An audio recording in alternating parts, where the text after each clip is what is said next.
பக்கத்திலே சோடி என்று வந்தவளே நூல் புடவையில் ஒளிஞ்சுக்கிட்டு நினைச்ச தாளம் போடணுமே.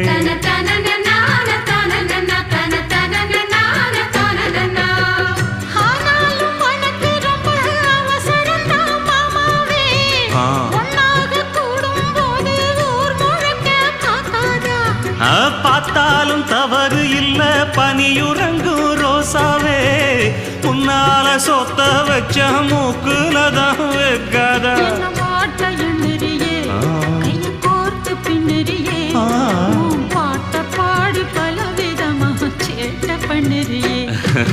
செங்குருவி செங்குருவி காலமட செங்குருவி சேல கட்டி மாமனுக்கு மாலையிட்ட செங்குருவி.